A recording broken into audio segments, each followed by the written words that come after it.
How's it going, everybody? Welcome into the Skyline Sports Podcast. I am your host, Jack Hartman, joined as always by my good friend, my co-host from the West Coast, Nick Normand. Nick, how you doing today, man? Doing well today, Jack. I've been growing out the beard lately. It's hard to see against the black, but the beard is very, There you very go. full right now.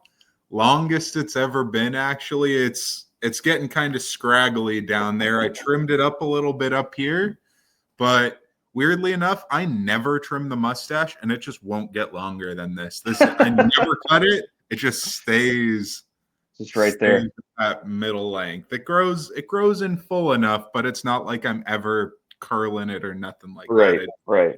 not ever getting there. But Yeah, definitely in that kind of mold of the facial hair growing out. The hair is growing out a little bit.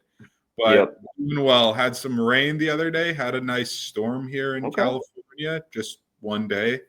Next week, we're supposed to have a couple days of rain in a row. So we'll see if we're finally getting that kind of winter rainy weather here in Southern California. But doing pretty well, doing pretty well. How are you doing today, Jack? Yeah, doing good. We're near the end of the week as we're recording this. It's a Thursday, and my wife, who's an elementary school teacher, is on spring break next week. So Mm, it'll be nice to just have a week to relax and mm, spend some good quality family time. But before we get to that, we are going to be doing a mock draft. This is a post combine, pre free agency, just first round mock draft. The way it's going to work is we're each going to go back taking turns pick by pick. I've got the odd picks. Nick has the even picks. The way we sort of set up trades is that if trades can happen, but we both need to agree that it makes sense. It would be something that would happen because obviously, I could trade, pick number 29. Yeah, I could be like Washington's trading up to pick number 1, and it'd be like, all right, well, what's the reality that something like that's going to happen? So mm, there may be trades, there might not be, but there may be trades, and we'll sort of figure that out as we go. But yeah, really really excited to do this, and we'll probably do another one of these because obviously as pro days happen, as free agency begins, things are going to change a lot. Things will change a lot because teams are gonna fill out positions that they need to fill out and so on. So it'll be exciting to see sort of how this goes. And so, Nick, are you ready? Are you ready to get this thing going? Yes, sir. Just switched us over. Let's see if I can make it a little more full screen, just because I wanted to also have my board up. Okay, looking good. Alrighty. Can you see it pretty clearly? Relatively? Yeah, I can see it. I can see it. Good stuff. Alrighty. All So you right. have So the first overall pick with Tennessee. I do. I do. Yes. And so here's sort of how I feel about this Immediate draft just in trade. general. Immediate trade. No, not immediate trade. Though the Titans are considering moving from that pick. I think if that happens, it's going to be a like night of the draft type trade that happens. I don't think we're gonna see that happen early. I think there's a lot of free agency stuff that needs to play out. For example, I think if the Giants do end up signing Aaron Rodgers, I don't think then they're trading up to number 1 to draft Cam Ward or Shador Sanders. I think they're comfortable waiting to pick 3. And same thing with some of these other teams. If the Raiders get Sam Darnold, maybe they aren't going to want to jump up, to be able to get Shador Sanders, stuff like that. So right now, Titans are holding on to this pick. And the way I sort of feel about this draft this year is there are 6 guys that are going to be top 5 picks. I think only 2 of them are going to pan out and have careers that are like, man, that guy was worth being picked as high as he was. And the guy that I am more sure of about this than anything is Edge Abdul Carter out of Penn State. And so the Titans are going to take Abdul Carter with their first pick in the draft here. The Titans have said, the new GM has said, like, listen, we're entertaining a trade, yes, but we're not going to pass up a generational talent, just for whatever. And while I think a lot of people at the time thought that meant Travis Hunter, I think in the end it's going to be Abdul Carter, because I think the impact on the game for the Titans that Carter is going to have, especially now that they're allowing some of their high end defensive players to see what they're worth, explore trade options, maybe cutting some of them. I think they're really going to want to build around a defense. And I mean, we look at the teams that have great defenses right now. You look at Pittsburgh, you look at well, maybe not last year, but 2 years ago, Cleveland, right? You look at some of these other teams that they've got that dude at edge, right? And that's the guy that you build your defense around. And so I think the Titans are going to start by taking Abdul Carter with pick number 1. That makes a lot of sense. He seems like he's the best player in this draft by all accounts. That's my take. Before we found out that his foot was injured, it felt like he was the cleanest prospect by far. With the injury with his foot, that adds a little bit of a question mark, but it still seems like he's bona fide in one of the 6 best or top 5, whatever you want to consider him. That either way, he's a lock there. I have the Browns with this second pick, and I think the Browns, as a Steelers fan, I see a lot of Browns stuff. I see a lot of like how the Browns operate and such. And I really think the Browns can be pretty dumb. And I think the Browns being dumb, they just don't want to admit that they're wrong when it comes to their quarterback situation with Deshaun Watson. And I think because of that, they're just not going to want to take a quarterback here. And because they're not going to want to take a quarterback here, and I don't think they would go Travis Hunter that much. He seems like he'd be the best available player here. Maybe Mason Graham would make sense. That doesn't feel necessarily like it will be the way that they would go. I would want to offer a trade down to your pick, the New York Jets at number 7. I would think they would want to move up for a quarterback. I would think that Cam Ward would be a player that they'd want to try and get up there and get. And I think that a price of like their first, another first, and maybe like a third would make sense. Would that be something you'd be open to, that you could see as realistic? I think I could absolutely see that as a realistic thing. I think that if Cleveland picks up the phone and calls the Jets, they would be certainly interested in that.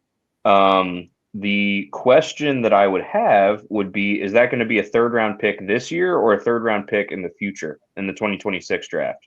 That's a good question. It looks like they don't have a 3rd round pick next year. So I think throwing it as a 2nd for the Jets. I'm curious because the simulator sometimes just says, no, you can't do that trade. But I think this is a pretty reasonable trade. If I try and propose it, you think this would be fair? I think it would be reasonably fair. I think the Jets wouldn't give up that much. I think they'd try the 3, not the 2. You think like a 3rd in return? Like try that. Let's see it. Yeah. It's been rejected as the issue. Okay, then forget the 3rd. Forget the 3rd. We'll do it. Jets pick 7, 2026 round 1, 2026 round 2 for yeah. I'm just gonna try. Well, let me even do this. Well, I just think the trade's fair, and I'm just gonna push something through that the Jets would be okay with, and so I'm just gonna do just a first, and that's it. What? Are the Browns rejecting this? What the heck is going on? Let's see if we can get something. Try pick 2 for 7 and Jets 1st round pick. That's what I just tried, and it didn't let me do it. I'm just gonna try 42 and see if it lets me do it. Yeah, who is rejecting this? I think Cleveland probably. They probably want more for pick number 2 because it's Travis Hunter. Cleveland wants more? Okay. Then let's just give them whatever it takes. Yeah, I'm just gonna give them a hell of a lot and see. Oh my gosh. It. I'm just gonna pick. Okay, well, Cam. hold on. Here's what I think. Yeah. Here's my suggestion. Should we go that I have the odd picks, you have the even picks, or should we go I have the teams that are slated to pick as the odd picks, and you have the teams that are slated to pick as the even picks? And so because the Jets are trading up, I would be making that pick. What do you Sure. think? Sure. That's fine with Okay. me. I just say Okay. that we don't click the trade in the simulator and we just pretend Jets traded up with the Browns and because the trade is just being annoying to go through. Would that be fair Yeah. to say? Be like, okay, Yeah. the Jets acquire this pick. Would Yeah. your Jets use that pick on Cam Ward, or would you want to go with a different quarterback or a different player? I think my Jets use that on Cam Ward. I think the only reason that the Jets, and not my Jets because I'm a Jets fan, but my my Jets Right. meaning I'm the one that's controlling them right now.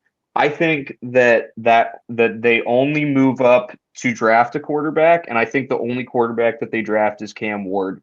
I think that's because there have been a lot of reports that came out from the combine about there was one team in particular that had a quarterbacks coach that did not like the attitude and the arrogance that Shador Sanders had when he was being during their meeting, and they said someone picking in the top 7 picks, and that would lead me to believe that that has to be the Jets, right? Because if it's a top 5 pick, they'll say top 5. Vegas loves Shador Sanders. Shador Sanders loves the idea of being in Vegas. And so I think you only say 7, if it's either 7 or 6. And I think that Vegas doesn't care and has already talked with him and doesn't care about any of the things that he's said so far. And so I think that the Jets are the ones that have an issue. And so I think they take Cam Ward.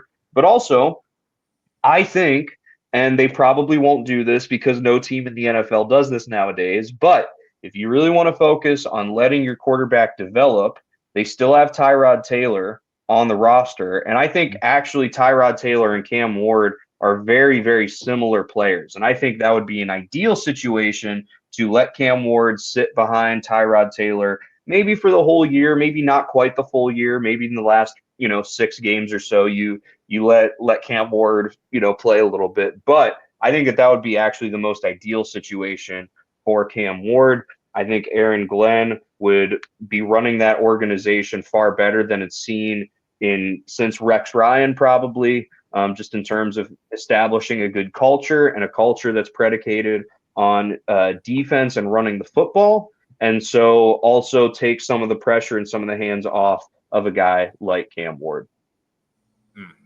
Yes. I get you there. All right. I get you. Cam Ward, easy pick for you. And now you get back-to-back picks here because of the trade. And so you got the Giants right here. I do. And I think a lot of the talk here with the Giants is, do they take Shador Sanders here? And you and I have talked about this a lot. And I know that we're pre agency, and definitely pre, June 1st cuts. But I think that this is where Aaron Rodgers ends up. I don't see another place for him to end up, if we're being honest. Now that Matthew Stafford is back with the Rams, I don't know where else he would even what other team would be like, hey, we're in a situation that we want you. Maybe if Sam Darnold doesn't go to Vegas, then maybe Vegas and Pete Carroll are like, hey, let's bring in Aaron Rodgers. But I think the most likely landing spot for him is the Giants. And so because of that, I don't think that the Giants are going to take Shador Sanders with this pick, because I'm envisioning the Giants have Rodgers, Joe Shane, and Brian Daboll need to have a good season this year to save their jobs. And so I think that they're going to take Travis Hunter if Travis Hunter is available here at pick 3. I think that's a pretty easy selection for them. Again, that's assuming they already take care of quarterback from getting Aaron Rodgers. I think if they don't, then Shador Sanders is probably the pick that they go with. But if I had to bet, my bet would be the Giants are going to sign Aaron Rodgers to play quarterback for them next year, and so they're going to take Travis Hunter with this pick. I get you there. That makes a lot of sense. It feels like if you're assuming the quarterback situation has shaken out to where they have a dude that they can really sit back and not feel like they have to force Shedeur Sanders. So I'm catching your drift there. I think that's kind of a snipe because I think that Travis Hunter will be a good fit. Him and one other sort of position group would have been the 2 picks for my Patriots here next. I feel like obviously the Patriots offense has been disappointing as far as the receivers aren't explosive and the offensive line's awful. And I think that McMillan has kind of been slipping down boards, and I'm okay with that because I don't think he is a guy that's a Patriot necessarily kind of guy. I think the Patriots need super, super explosive, speedy kind of dudes, and McMillan's not necessarily that. And I think Hunter kind of is more in that mold and fills kind of 2 buckets with corner and wide receiver. So I feel like he'd be more of a pick here. But I think that you kind of make it easy for me by taking Hunter, where I feel like Will Campbell at either guard or tackle makes the most sense here for the Patriots. I feel like Mason Graham's probably the best player not named Ashton Genty here right now. And I think that the Patriots can probably bank on what's his name, the Barmore coming back from his blood clots, I believe it was, and really filling up that defensive tackle spot. So I feel like Will Campbell, position of need, could play him at either guard or tackle. It feels like it would make a lot of sense here. So I'm going to go Will Campbell to the Patriots. Makes sense to me. I think the Patriots have to take offensive line here, unless they really are concerned about Will Campbell's arm length. Like, I mean, if they're really concerned about it, then maybe they trade back because, I think taking a really good offensive tackle with pick 4 makes a lot of sense, is very valuable. But I think taking an offensive guard with pick 4 seems like a little bit of a stretch, just in general of the positional value there. So that leaves me with Jacksonville.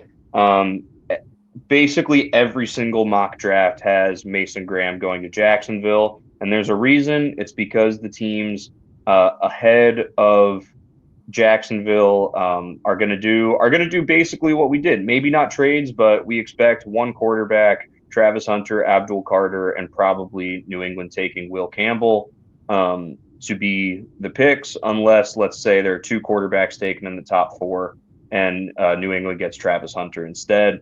But that leaves Jacksonville taking Mason Graham, and that's what I've got. The Jacksonville run defense was atrocious.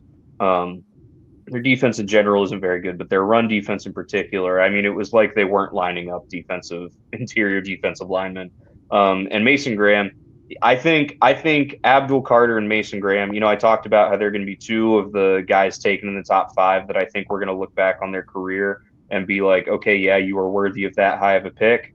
And to me, I think Abdul Carter and Mason Graham have the highest potential to be those guys. That doesn't mean that they will be, but I think they have the highest potential to be those guys. Mason Graham, he's just a dog. He's a beast. He's great at stopping the run. He's a pretty good pass rusher for a defensive line or a defensive tackle instead of an edge rusher as well. And I think that Jacksonville getting him just makes a ton of sense. I think that kind of makes it. I feel like this board kind of looks about standard, that these feel like the 5 players, or at least with Will Campbell, the 5 positions, including that offensive lineman in there, who probably are going to go in the top 5. Maybe another quarterback in Sanders could go top 5. But it feels like with him not being in the top 5, that the Raiders, who are very quarterback needy, he just fits in perfectly.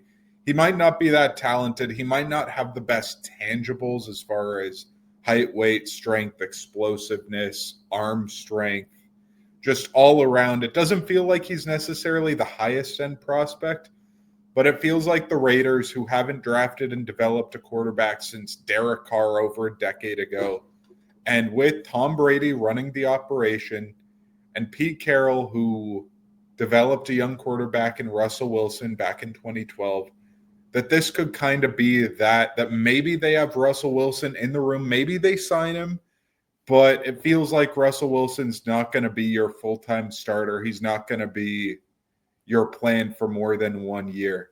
And I feel like Shedeur Sanders, when people say he's going to fall, I feel like the fall is going to be right about here, right at the 6-7 kind of range. And so I'm completely comfortable with him going here, number 6 to the Raiders. We're a very quarterback needy team here. Fascinating. So so that's interesting. When we did the trade between Cleveland and the Jets, my first thought was like, okay, so then how far is Shedeur Sanders going to fall? Now that Vegas takes Shedeur Sanders, you have Vegas take Shedeur Sanders. Now I wonder how far Ashton Genty might fall as sort of then the next domino. My only thought with the Raiders here, and then I'll get on to my pick with Cleveland, is if it shakes up like this, and let's say they do have Russell Wilson on 1 year. First of all, I think if they get Sam Darnold long term, then they're not going to take a quarterback this high. But let's say even they do the 1 year with Russell Wilson, and you're thinking, well, he's only going to be 1 year. They're going to want someone else to develop. My thought is I like the quarterbacks that are coming out next year, or the potential of the top quarterbacks coming out next year, far better than I like Shedeur Sanders. And I wonder, my question would be if Vegas feels the same way and maybe they let Sanders go, because they're thinking, well, Arch Manning, Garrett Nussmeier, just to name two right off the top of my head, other guys that are going to be coming out the following year. So we'll see about that. But I also think that this could absolutely be the way that it shakes out here with Vegas being like Shedeur Sanders fell all the way to 6. Like, we didn't even need to move up to go get him. Like, we'll take him. And so that leaves Cleveland now without a quarterback worthy of a pick as high as pick 7 in the first round available. Cleveland has a lot of issues. They need an edge before whether they trade or don't trade Myles Garrett. They could use another edge rusher, and they need help in the secondary. They need receivers. Jerry Jeudy had kind of a prove it year after getting the contract after being traded from Denver, but also doesn't necessarily look like that guy, right? That dog, that number one dude. And so I think about Tet McMillan here going to Cleveland if this is the way the board shakes out. I'd also like to say that this is actually my pick because I have the evens and. All right, we traded it. Yeah, that's my fault. We traded this. I realized right after I was like, "Here you go, Jack." That no, this is actually my pick because this is even Browns and you took Ward with. Right. Yeah, no, that's my fault. This is actually mine, but we there. If I look back at my notes with the Browns, I feel like the trade down was good. I feel like the edge need is real, but I feel like Abdul Carter is the only one that made sense quite all the way up here. I think that as you're talking about Jerry Jeudy, that he fit and did a good job. I think that, man, I don't think Genty is necessarily the position that they would target here. I think McMillan would make sense. I think that Membo, as I believe Jedrick Wills, I think is a free agent this year.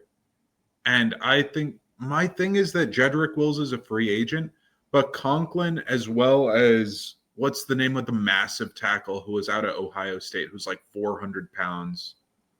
Oh, what's his name? I'm blanking. Who tore his ACL this last year. The thing is, both of Cleveland's tackles, if Wills is gone, are both injury prone. And so I think that going offensive line here, going tackle specifically, would make a lot of sense. And so I think that Cleveland, who has been more well run with the draft in recent years, would probably go Membo here. That feels okay to me. Feels like it fits the biggest need and feels like the kind of blue chip dudes have kind of gone away outside of Genty. This doesn't feel like a Genty landing spot. And that sets up it just did some picks for me. I'm gonna just undo this and do all of our picks again, and that's gonna be okay. because weird. I want it to be in order. Okay. And we can talk a little bit. I'll talk Panthers as I'm clicking on these picks. Panthers, it feels like they've gone wide receiver over and over and over again with Leggett, with the receiver as well that they traded to the Cowboys. Feels like that they have really wanted to make an exciting offense around their young quarterback. And it feels like they might continue on doing that. There's Will Campbell, Mason Graham. Raiders, I had going Sanders, and then Browns trading down, I had Membo. Okay. And so now we're back here with the Panthers. I feel like the Panthers want to build more around Bryce Young. My thing is there are a number of teams in this draft that actually need center, but there are just no centers in this draft as far as have played center in the past who can play, in my opinion.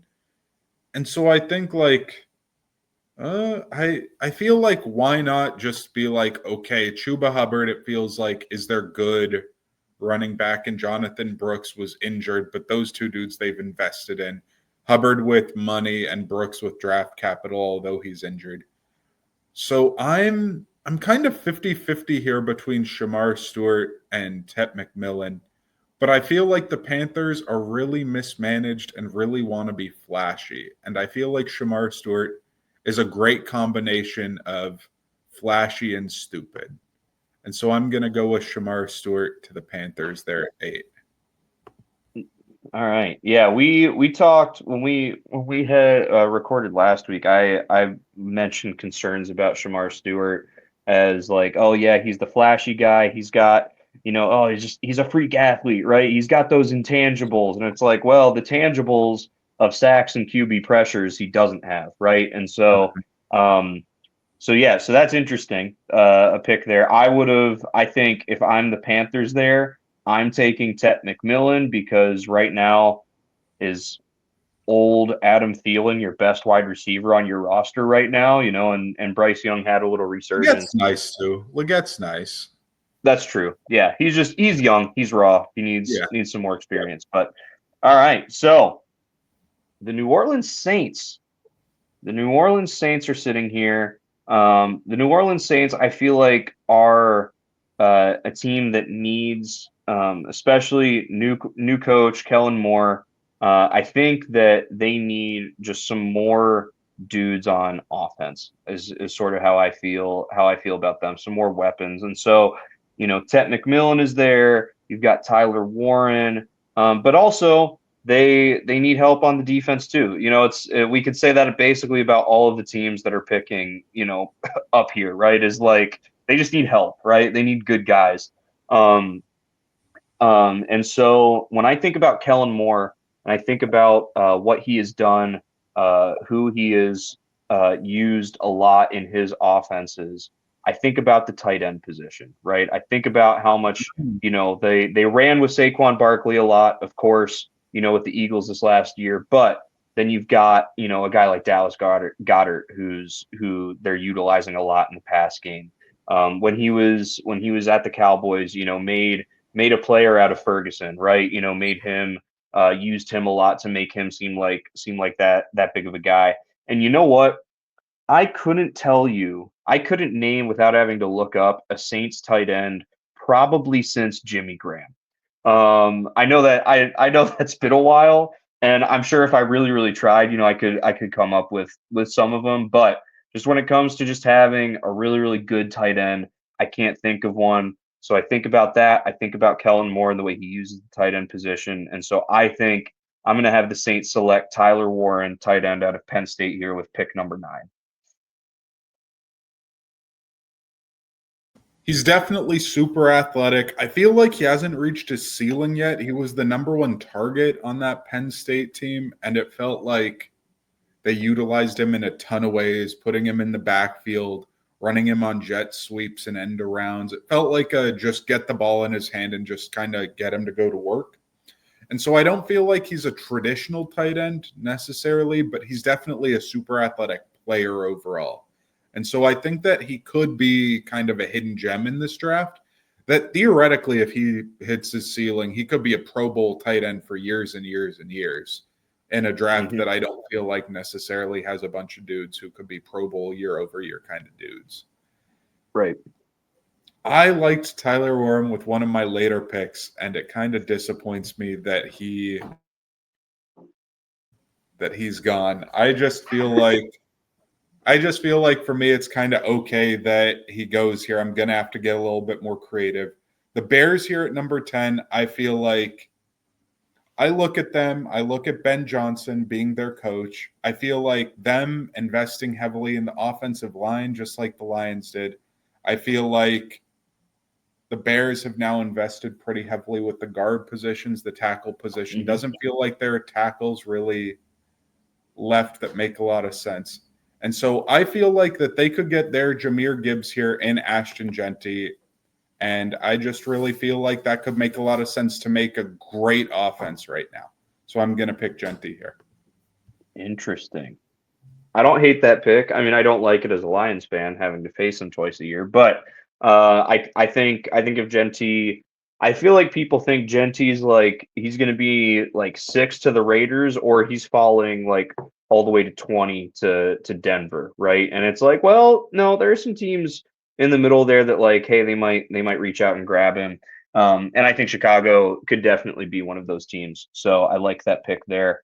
I'm now on the clock with San Francisco, and they are in a very interesting situation right now. And so I think before this week, this current week, a lot of people would have been thinking, you know, they're going to go get Josh Simmons, offensive tackle out of Ohio State. They're preparing for the future post Trent Williams. But they have traded Deebo Samuel. They are shopping Brandon Ayuk, and Tet McMillan is sitting here. And so I'm going to go a little bit off script because I wasn't sure that I didn't think Tet McMillan would be here, but because he is, I think San Francisco is going to scoop him up and be like, wow, how about that? Back-to-back years, we can get wide receivers with our first-round pick, move on from Deebo and Ayuk, who are old, injury-prone, and have massive contracts, and get significantly younger, healthier, and cheaper at the wide receiver position. I like that pick a good bit. I haven't seen McMillan mocked much to San Francisco. I feel like they've invested a good bit in the receiver position. Ayuk obviously injured, but they drafted him with a first-round pick. Juwan Jennings, he's become a diamond in the roughs kind of player. He's been really, really good for that team. Deebo Samuel's traded in the last week or so, and Pearsall in the first round. It's a bunch of first-round, second-round dudes, as well as Jennings, who's kind of overachieved in a really good kind of way. But my issue is with Ayuk kind of not being a separator with his injury, and Deebo's not a separator. Jennings isn't really a separator. You're kind of depending on Pearsall to be that separator, since McMillan isn't really much either.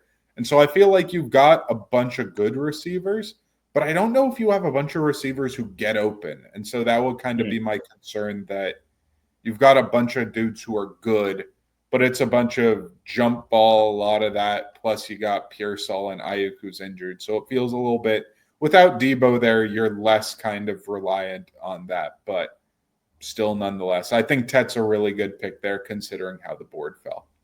Yeah. And if he wasn't there, then I'm taking offensive tackle at this spot. But he was there, and I think that San Francisco, especially that pick is projecting a little bit that they do end up moving on from Brandon Ayuk, and so yeah, here we are. I think with the Cowboys here, that the Cowboys have kind of been stuck with a board that I don't really love. I don't really think they're investing in offensive line here. I know that they really, really like to go with raw, really athletic players. And I don't see a whole bunch of those necessarily. But the ones who I do see, I think that you see a number of edge rushers here kind of built in that Micah Parsons kind of mold. You see a lot of edge rushers that are smaller, that are really explosive. You see a lot of number 11s out there looking like Micah Parsons in the college game. And I'm actually going to go with a player who I don't believe wears number 11, but who plays a lot like Micah Parsons, in my opinion at least. And that would be, where is he? Let me find my dude. That would be Mike Green, who on this board's all the way down at number 37. He's better than the number 37 player. Jack and I, we've obviously gushed about Mike Green a bunch. Great edge rusher, displays explosiveness, strength. He has moves. And so I think he's a tremendous player here. Might feel a little bit early for him, but in this draft, I feel like he's going to be a really good pick here on the board, even as high as 12 here. And you know what? I don't even feel like that's that high because I don't see him getting, getting past Atlanta.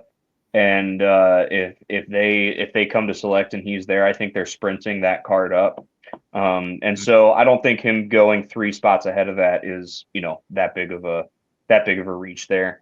But that brings me to Miami, and Miami's just, man, they're just interesting, right? They're like that team that, like, you know what? They're just like consistently good, and that's it. Like, they're consistently good. They're not consistently great.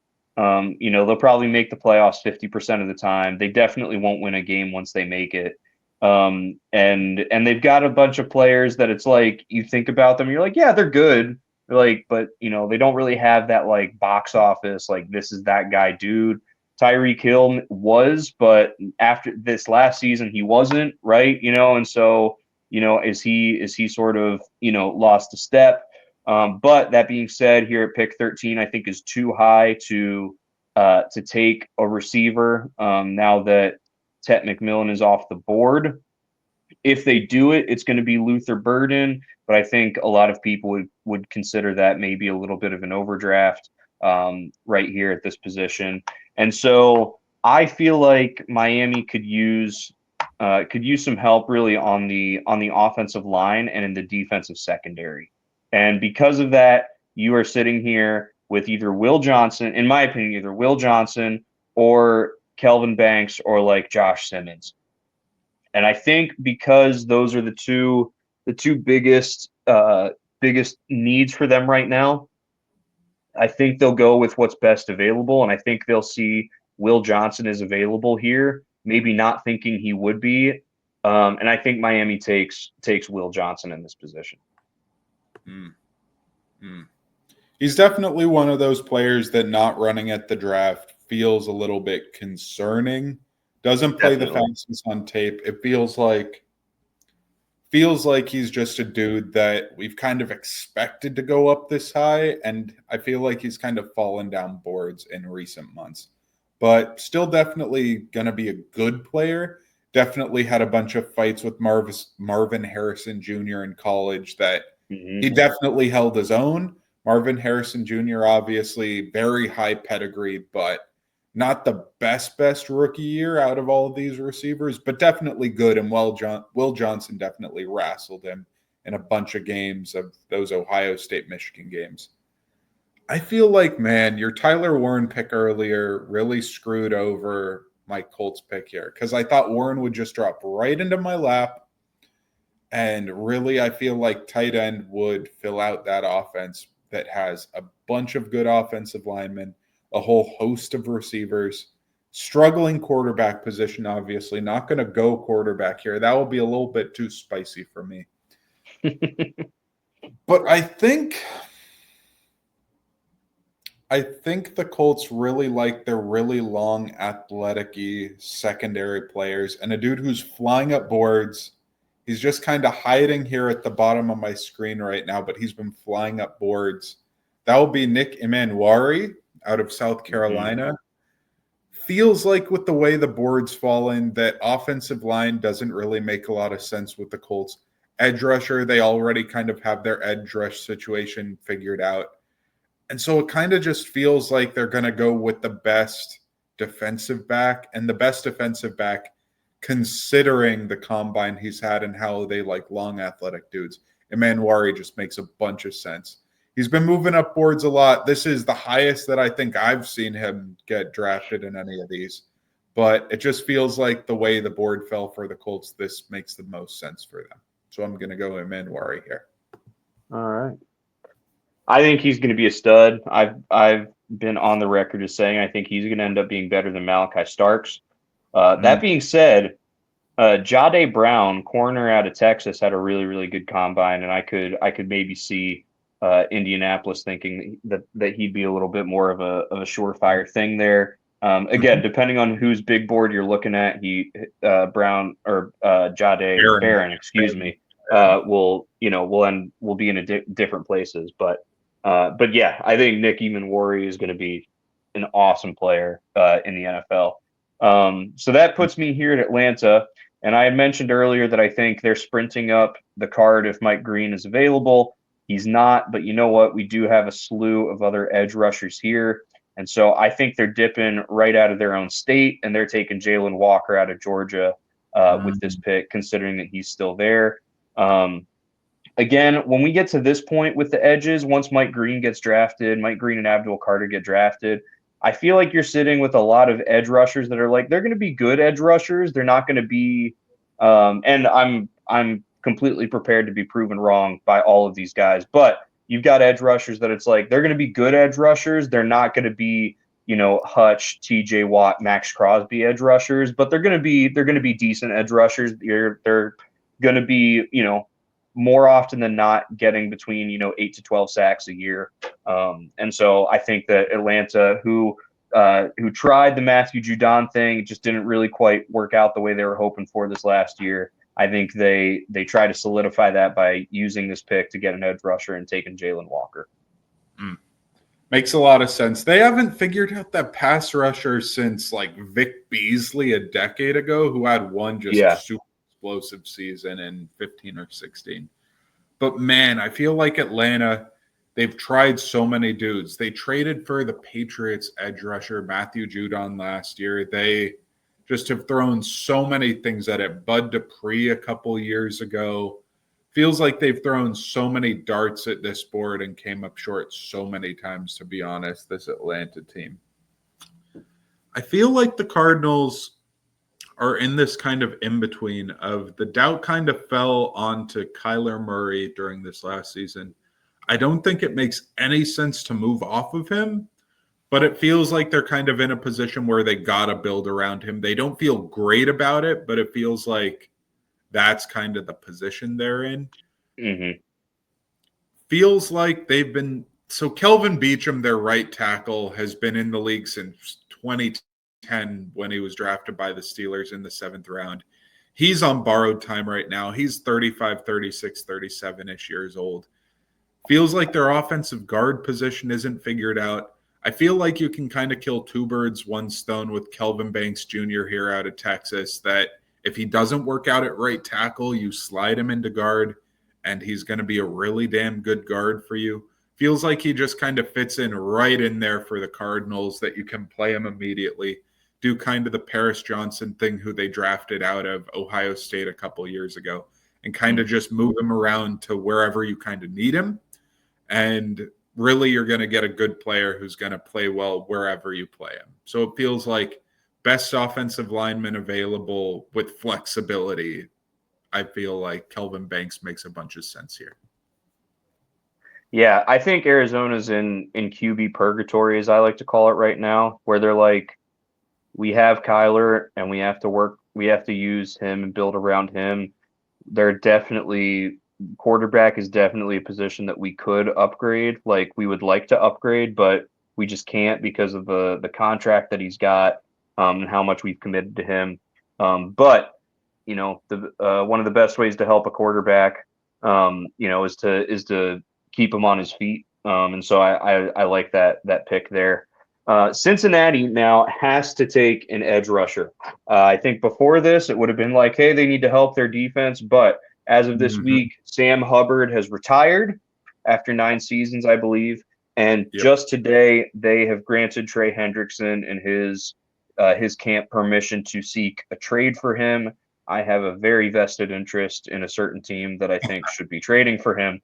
Yeah. But that means that you're going to go from having two starting edge rushers, including the sack leader from a season ago, to no starting edge rushers. And so I think they're going to see that Michael Williams is still available here, and they're going to take the other edge rusher out of Georgia. They go 2 picks apart in this draft. Mm. Makes a lot of sense. They've invested a ton of picks at this edge rusher position.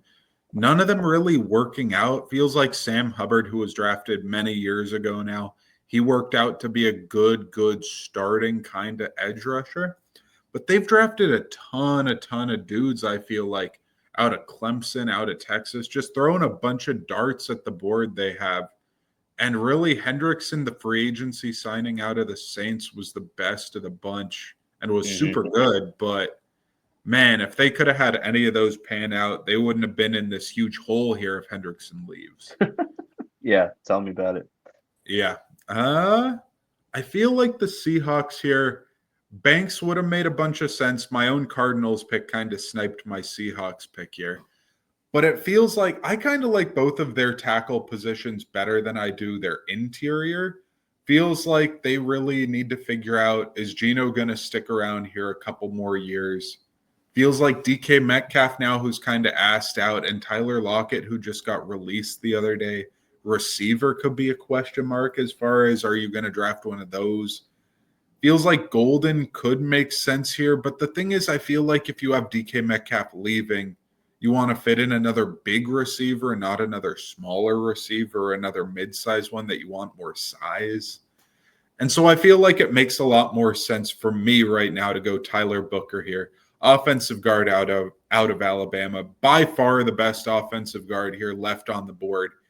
Feels like he's just going to solidify that offensive line. If they get everybody healthy, I feel like the Seahawks could have a really darn good offensive line. But it just feels like their offensive tackles, since they were both rookies respectively, have just really struggled.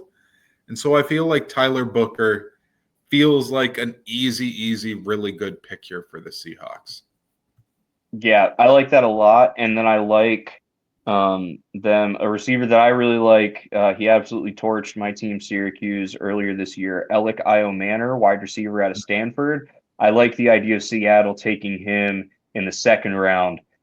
He's a receiver that's a little bit more like a DK Metcalf. Obviously, not as athletic, not as strong, because nobody is as athletic and as strong as DK Metcalf. But in terms of being a big dude with a really wide catch radius, I think Io Manor slides in there, and I think they could get him at pick 50.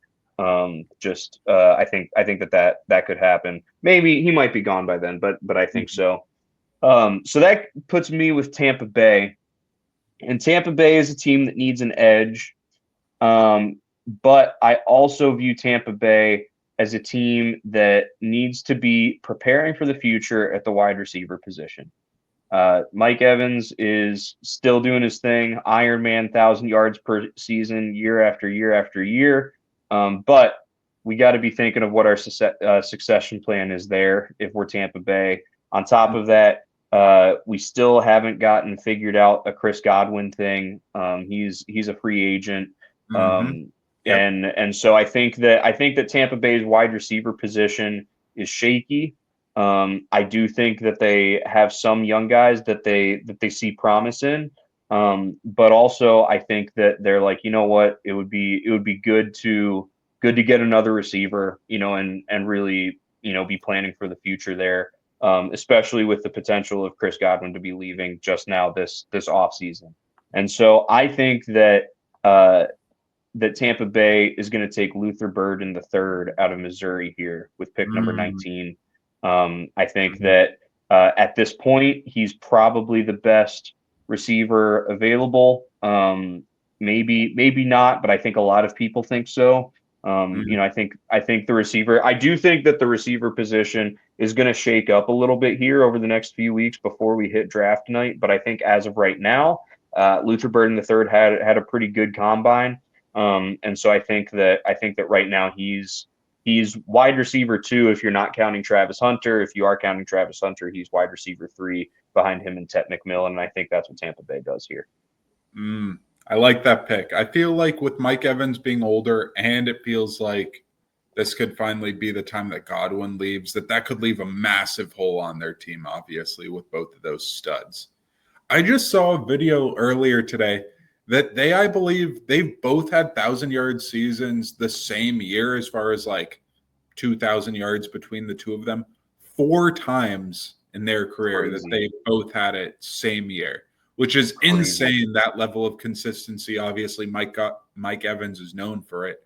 But Chris Godwin, to be able to put up 4,000-yard seasons the same years that Evans has been, just a crazy stat that I saw earlier today. And very underrated for, when we talk about like, oh, who are the best wide receiver tandems in NFL history, right? Or at least recently, right? Like, and those conversations happen all the time that there's a big wide receiver move, like when Cleveland had Odell Beckham Jr. and Jarvis Landry, it was like, whoa, have we seen a wide receiver duo as good as these two? And the fact is they were okay, but not like, wow, they're, jaw dropping, right? But quietly, very quietly, Chris Godwin and Mike Evans have just been doing their thing down in Tampa Bay, and definitely deserve their praise. Definitely true. I'm 100% there with you. I was looking earlier at this Broncos pick, and I was really surprised that the Broncos, I think their team's better than I thought it would be.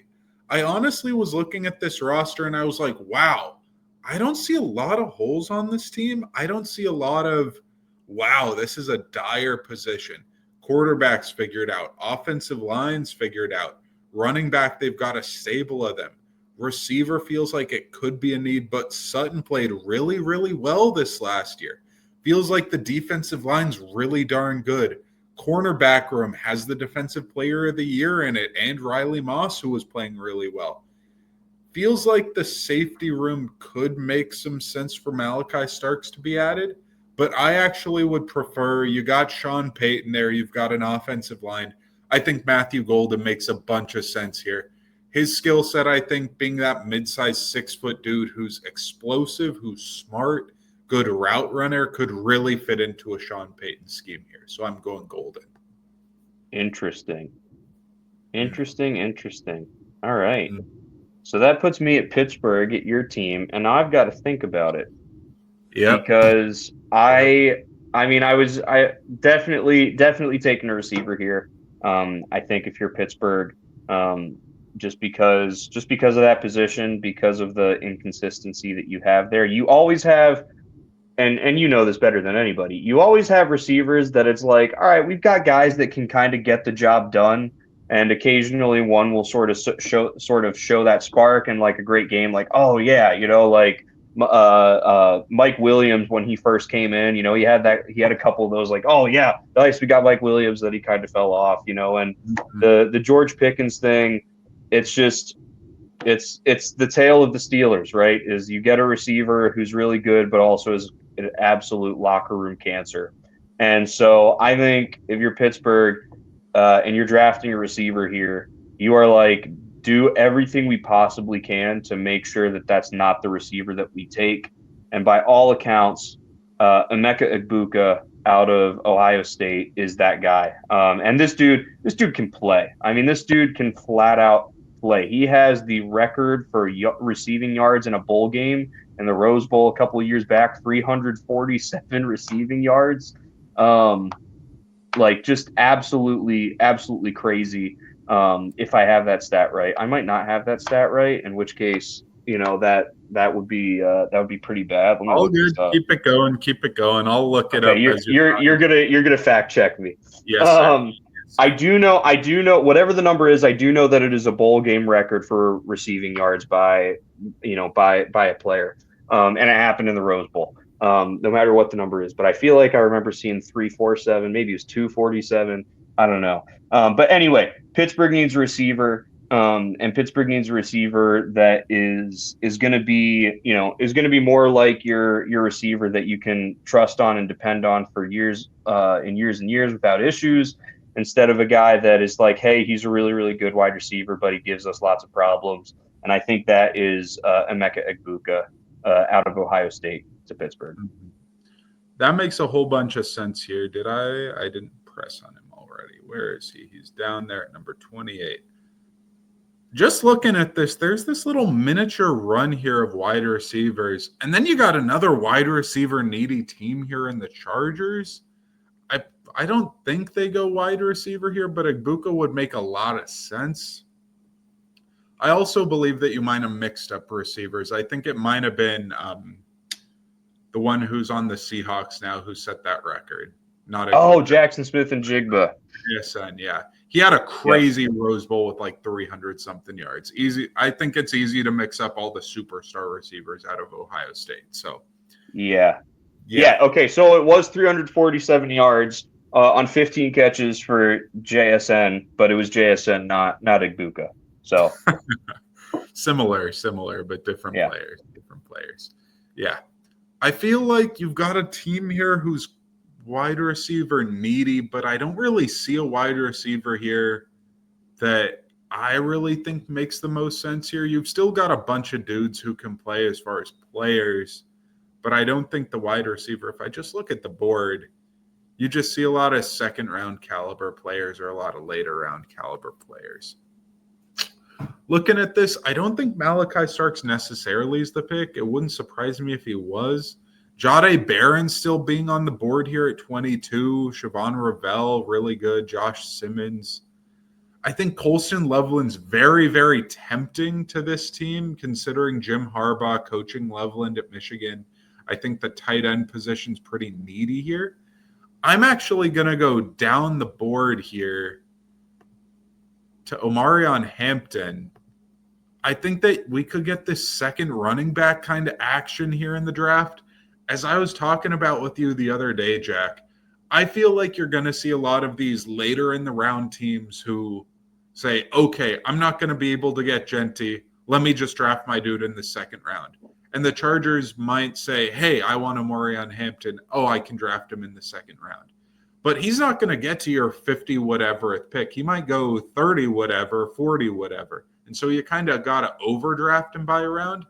But I think that a power back here with a little more wiggle in his game, I think that a player who's really clean, who's a really good athlete, who looked really good at the combine, who's just a really, really, really damn good player, makes a bunch of sense for the Chargers. Feels like they get a reliable, healthy running back to pair with Justin Herbert in that offensive line. Could really stabilize and start building a foundation and a core of an offense here with the Chargers. So I'm going Hampton here, who might be a little bit surprising as a pick here.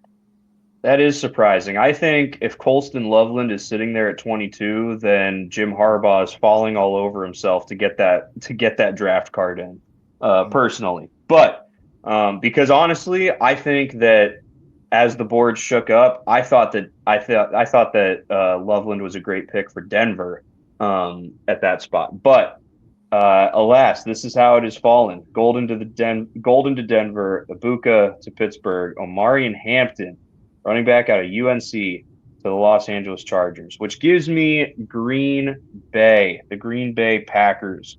And Green Bay is an interesting team because, I feel like Green Bay is hard to read in terms of how good they are because when Jordan Love plays well, they look like they're one of the best teams in the NFL. And when he doesn't play well, you're like, yikes, right? And it's like, obviously there's more to it than just Jordan Love and his play on any given Sunday. But it's hard to figure out. It's hard to decipher where some of those other spots are. When I look at them, I think about the fact that I think they do need to get a corner. There's talk about them cutting Jair Alexander. He hasn't been super consistent, especially health-wise, as of late. And so taking that in mind, see that Jahdae Barron is available, and I am having the Green Bay Packers take Jahdae Brown, though I would love to have them draft a punter at this spot, just because that would be really, really bad and funny and be far better for my Lions. But for the sake of our program, I'm gonna do good by the Packers and have them take Jahdae Barron. I think that's a great pick. I think he slid straight to them and just a tremendous pick there for the Packers to get there. Feels like the physical profile, the smarts, the tackling are just like Jair Alexander. So if you're going to trade Alexander, I think he's a perfect slide in just piece right there. So Barron feels like really, really good pick by a good Packers team. Man, this Vikings team, this offense is already set. We don't know what McCarthy's going to be plugging him in. Sam Darnold now, I feel like there's word that he could maybe be on a 1 or 2 year deal there, back there. which is super interesting to me why Darnold would want to go out there for what's way more than likely a backup role if McCarthy's as good as some of us think he could be. But man, I feel like the offense is in a really good spot. So it feels like a defense that's losing potentially a couple of players. I feel like the cornerback position, Barron just got stolen right out from under him. I think that a long athletic player like a Siobhan Ravel makes a lot of sense. I think the defensive tackle position makes a lot of sense. It feels like to me as well, did he not go? Walter Nolan's lower on this board than I've seen him go in some spots. I feel like we could see defensive tackle or corner. Josh Simmons here is sliding, it seems like, due to health, that he's a better player than this, but really injuries have kind of derailed him and Ravel as far as this year. But man, I feel like it's going to make a little bit more sense for me to go with Ravel with a longer athletic corner for a team that I really feel like if you look at it, there's no superstar corner on this roster. So I'm going to go Ravel to this Vikings team. Okay. Surprising that Walter Nolan is still on the board at this point. So then now I'm here with Houston, and I'm looking at them, and I'm looking at a team that had a absolutely horrendous offensive line this last season. And with that means there needs to be changes, right? There's got to be changes. There's got to be things that you got to figure out. You have things that you need to figure out all over the line, right? It's not just like, oh, we need a left tackle, right? It's like, honestly, I'm not seeing many guys on that offensive line that you're like, no, like we've got a bona fide. We know that we can count on this guy and build our offensive line around this guy. And because of that, there are a few guys that come to mind. One is Josh Simmons. Another is Josh Connerly out of Oregon. Another, because Booker is gone, is Gray Zabel, an interior offensive lineman, or Donovan Jackson out of Ohio State. Donovan Jackson, a guy out of Ohio State that I think when it comes to offensive linemen will be the steal of this draft because of his versatility. If you remember, he started the season at guard, played really, really well, was going to be an All-American caliber player at offensive guard, at left guard. Simmons gets hurt. They go to him. They're like, listen, we want to move you to left tackle. And in the day and age of college football with NIL and getting paid and everything, it's a lot like the pros. And he could have been like, no, I don't want to hurt my draft stock. I'm looking like the best guard in this draft. Keep me a guard. He said, you know what? No, I'll do it. This is what the team needs. Had one pretty rough game at offensive tackle before figuring it out and looking dynamite. So I think wherever he ends up going, I think whatever team takes him is getting a steal of an offensive lineman. But that being said, Josh Simmons is highly rated, or is as highly rated as he was before injury, for a reason. And I'm going to have the Houston Texans selecting Josh Simmons, offensive tackle out of Ohio State, at this spot. Which I do think is, if he is healthy, if he passes his physical with them, you know, when they bring him in for interviews, if he looks good at the pro day and Houston's able to get him here, is such a steal for them to get an offensive tackle of his caliber at pick 25. Yep. 100%. You're definitely right about that. LA Rams here, man, if Simmons was available, I think he would be a good pick here. I think that linebacker is a need, but I don't know that this team will go Jihad Campbell. He's clearly the best linebacker in this draft, depending on how you view Jalen Walker. But man, I don't know if this Rams team that hasn't really invested in linebacker like that would do that, especially in the first here. But I really do think that there's need at corner. I don't think Starks makes sense with this team, but he is falling. Him and Pierce are falling based on this order. I think that if we just go down the board here, I think that Zabel, as you said, makes a lot of sense. I think Kenneth Grant here is falling down the board. He's really low on this board, number 35. I think that he clearly could go a lot higher than this. But based on this board, I'm feeling pretty encouraged about an offensive guard, a dude who you just gushed about. And I feel pretty good about Donovan Jackson going here as a true guard, as a true dude who you can just plug and play, and he can immediately just be that. Well, I don't even know. The Rams don't even really, they need tackle more than guard. Now I regret that, but I let it rip already. I think Donovan Jackson, you can move one of your guards in there to center, and then you got a really good offensive line going there. Little bit of regret on my part, but I feel like Donovan Jackson's still a hell of a player, so I'm just going to let him rip and stay there. And that's okay with You me. know, I think even if you draft him to put him at tackle, I think that he might be the better option there of guys that are available. I know everybody is gushing about Josh Connerly Jr. out of Oregon, but when the only thing that I think of when I hear that name is the tape of Mike Green running through his chest at the Senior Bowl down in Mobile, Alabama, and it makes me nervous. So I think Donovan Jackson is a good pick there. So now here I am with the disgusting Baltimore Ravens. Nick, obviously you don't like the Ravens as a Steelers fan. I don't like the Ravens just because they're the Ravens, and I don't want to see them be good. That being said, here I am having to pick for them, and I think that this is clearly a team that it's like, listen, they need guys on defense. They need guys on defense. They need a guy that can get to and get Josh Allen, Patrick Mahomes, Joe Burrow on the ground when it's needed most. And so that would lean towards edge. But at the same time, I feel like they didn't do a great job at stopping the run this last year. And I see Walter Nolan, who is still available at this point. I think, honestly, what I think about this is I think if James Pierce Jr. didn't have such a bad combine when it comes to character questions and stuff, I think one, he'd probably be gone by now. If not, I think the Ravens are jumping on it. But I think I'm going to have the Ravens take Walter Nolan out of Ole Miss, defensive lineman out of Ole Miss here, to shore up the middle and the front of their defense.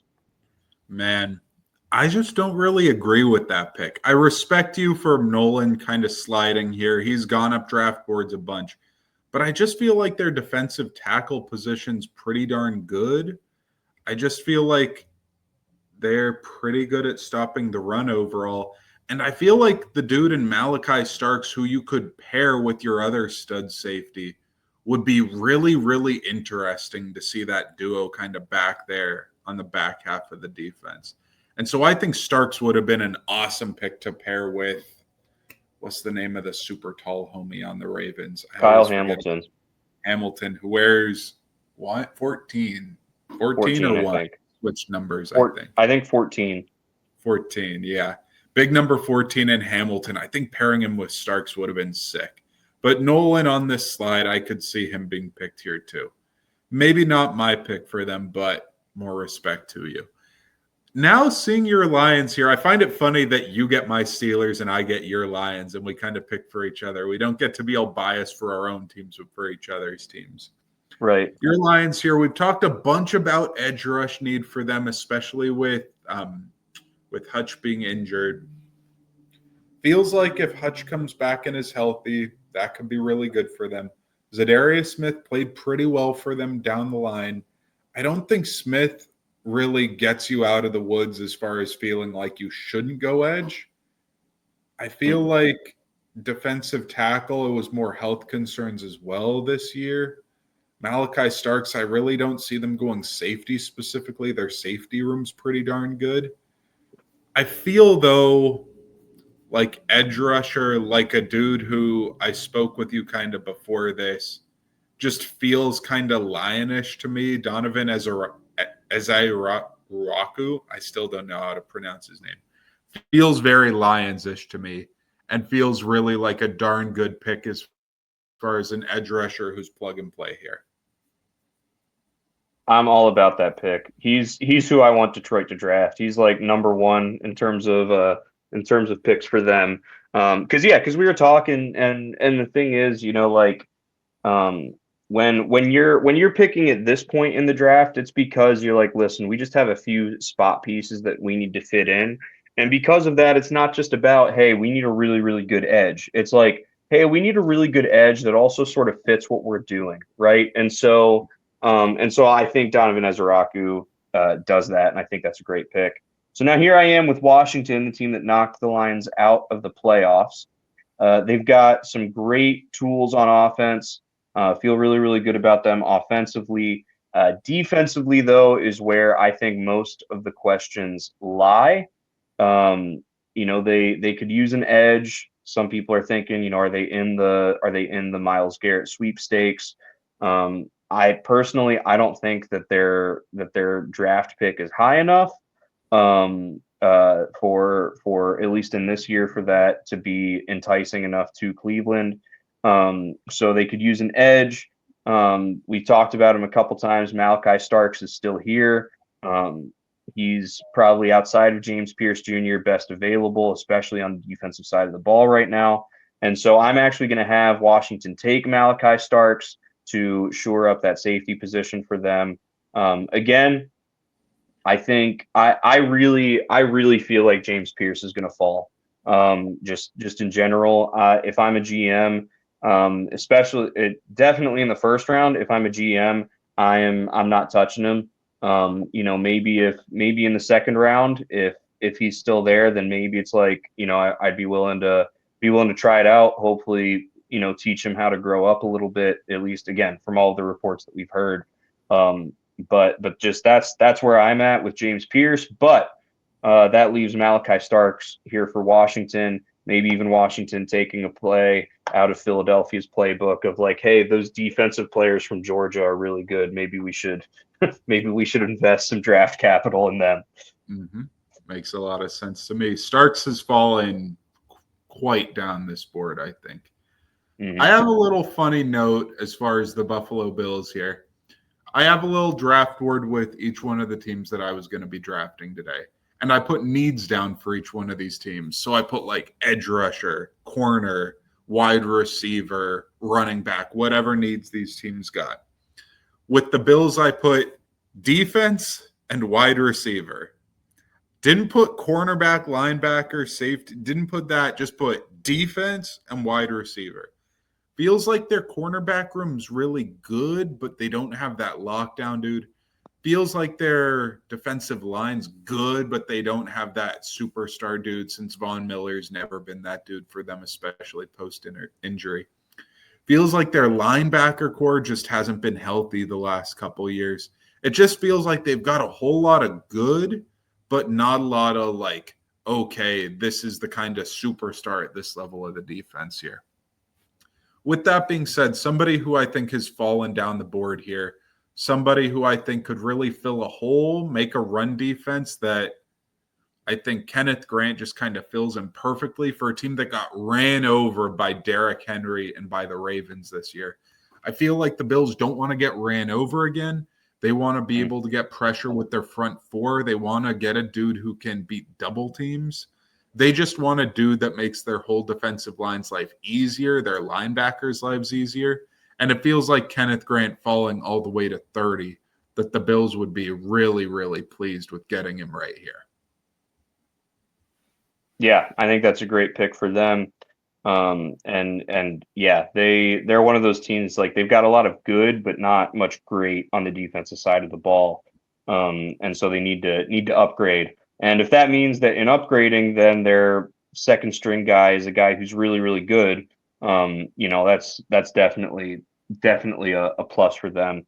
Now I'm here with Kansas City, and the biggest need for Kansas City is offensive tackle. It is without a doubt the biggest thing for them, because you know what? We saw 2 seasons ago Patrick Mahomes be able to make it work with very subpar wide receiver play. But if he's on the ground, if he's on his back, then it doesn't matter who he has as a pass catcher. because there's going to be issues.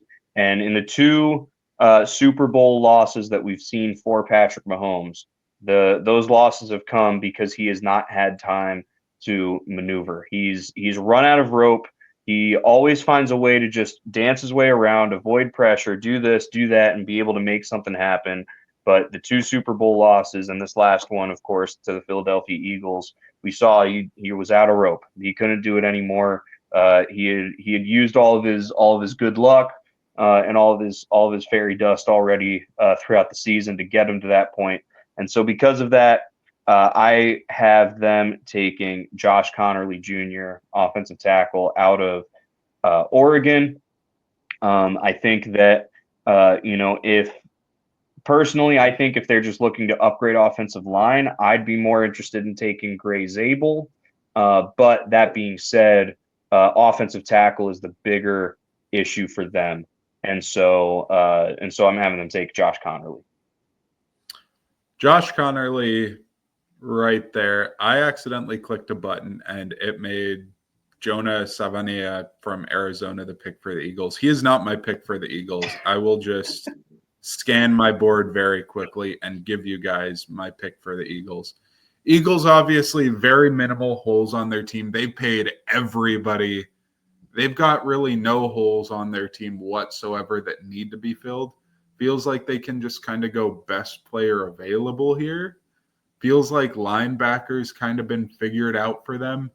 Feels like corner was figured out for them last year. Feels like edge rushers a need, but doesn't feel like there's really a dude there that makes a lot of sense outside of like Pierce, I guess. But Pierce, it seems like, has a lot of red flags that I don't know necessarily that the Eagles would do. I think Pierce is one way to go. But my other way that I think I want to go here actually is going to be Ben Morrison out of Notre Dame. I think he comes from a high pedigree school.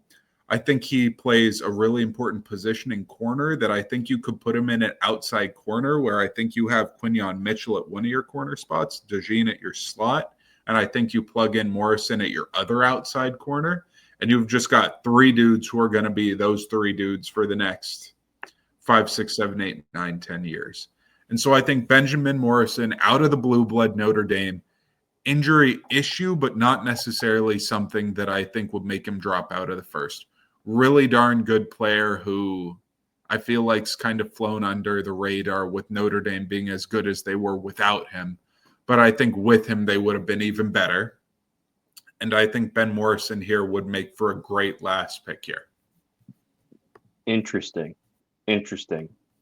Yeah, you mentioned that they really figured out corner in last year's draft with the combo of Cooper DeJean and Quinyon Mitchell. I thought maybe you were going to go with Nick Scourton out of Texas A&M for edge, but interesting. So let's talk a couple guys that were serious fallers for us that did not even make our first round. So we've talked ad nauseum about James Pierce Jr., the red flags, all of that. Colston Loveland, tight end out of Michigan, not taken in the first round. Linebacker Jahad Campbell out of Alabama, not taken in the first round. I just mentioned Nick Scourton. He's sort of on that very end of first round if he gets taken, so not necessarily falling that far. Also, you have Gray Zabel out of North Dakota State, who a lot of people have going there. Again, end of first round, so it's hard to say like, oh man, did they really fall that far if we would have selected them at 33. But still, guys that are mostly mocked in the first round, falling out of the first round. James Pierce. James 100%. Pierce again. We talked about him a lot. But Nick, which of these picks? Let's do briefly because I mean we've gone for a while. I'll do one of yours. Which of your picks is my favorite, and then you do one of mine. Which of my picks is your favorite? Mm-hmm. And so I'll go first here. I think that your Ashton Genty pick to Chicago is probably my favorite pick of yours. Again, it's a little bit against the mold. I don't understand why, but again, it's like either Genty's going at 6 to the Raiders or he's going at like 20 to the Broncos. But like I said, when you made that pick, I do think there are other teams that it's like, hey, he's there, and we're going to take him. And I really like really like him to Chicago there, getting in the Ben Johnson offense, like you said, being similar to Chicago's Jahmyr Gibbs. If only they had a David Montgomery. Oh wait, had him, lost him. But yeah, that I'd say that's my favorite of your picks. Mm-hmm.